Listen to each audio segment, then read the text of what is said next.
Shalom, selamat pagi Bapak Ibu dan saudara-saudara sekalian. Perkenalkan, nama saya Eka Widya Kristanti Sukma. Saya berasal dari GKJW Jemaat Gempol. Nah, di sini kita akan bersama-sama merenungkan sedikit isi firman Tuhan. Dan perenungan kita pada pagi hari ini bertema mengenai ketika bumi berseru, iman dipanggil. Beberapa waktu belakangan ini mungkin ketika kita melihat langit sudah tidak secerah dahulu. Udara pun terasa tidak sesegar dahulu. Sungai-sungai juga mulai keruh, banyak sampah-sampah yang berserakan dan pepohonan pun semakin jarang ditemui. Semua ini bukan sekedar perubahan alam. Ini adalah suara ciptaan yang sedang berseru. Alkitab mencatat bahwa sejak awal Tuhan menciptakan dunia dengan keteraturan dan keindahan. Setiap ciptaan memiliki tempat dan tujuannya masing-masing. Setelah menciptakan manusia, Tuhan tidak berkata, "Kuasailah sesukamu," melainkan Tuhan berkata dalam Kejadian 2 ayat 15, Tuhan Allah mengambil manusia itu dan menempatkannya dalam Taman Eden untuk mengusahakan dan memelihara taman itu. Kata mengusahakan dan memelihara mengandung makna tanggung jawab, perhatian, dan kesetiaan. Manusia dipanggil bukan sebagai penguasa yang sewenang-wenang, tetapi sebagai penata layang, orang yang dipercaya untuk menjaga apa yang bukan miliknya. Alam bukanlah milik manusia, alam adalah milik Tuhan yang dititipkan sementara. Namun, dalam perjalanan waktu, manusia sering lupa akan panggilan itu. Keserakahan, kenyamanan, dan keinginan untuk lebih membuat manusia mengeksploitasi alam tanpa batas. Hutan dibabat demi keuntungan, laut dipenuhi sampah, dan tanah kehilangan kesuburannya. Ironisnya, manusia yang paling menderita akibat kerusakan ini adalah manusia itu sendiri. Dalam Roma 8 ayat 19, Rasul Paulus telah menuliskan, "Sebab dengan sangat rindu seluruh makhluk menantikan saat anak-anak Allah dinyatakan."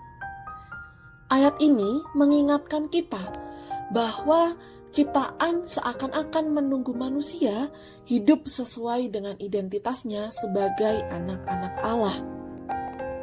Ketika manusia hidup dalam kasih, keadilan, dan tanggung jawab, ciptaan pun ikut merasakan suatu pemulihan. Tetapi, ketika manusia itu hidup dalam keegoisan, ciptaan pun ikut merasakan penderitaan. Yesus selama pelayanannya di dunia menunjukkan hubungan yang penuh hormat dengan alam. Ia berbicara tentang benih, tanah, burung di udara, dan bunga-bunga di ladang. Alam bukanlah sekedar latar belakang pengajarannya, tetapi bagian dari kasih keselamatan Allah yang dikerjakan. Hal ini menunjukkan bahwa Allah peduli pada ciptaannya secara utuh, bukan hanya pada jiwa manusia, tetapi juga di mana dunia tempat hidup manusia itu sendiri. Menjaga lingkungan bukanlah sekedar tindakan moral atau sosial. Ini adalah tindakan iman. Setiap kali kita memilih untuk tidak merusak, untuk hidup sederhana, dan untuk peduli, kita sedang menanggapi panggilan dari Tuhan. Iman yang selalu hidup selalu terwujud dalam tindakan nyata. Mungkin kita merasa tindakan kita itu adalah tindakan yang kecil dan tindakan yang tidak berarti.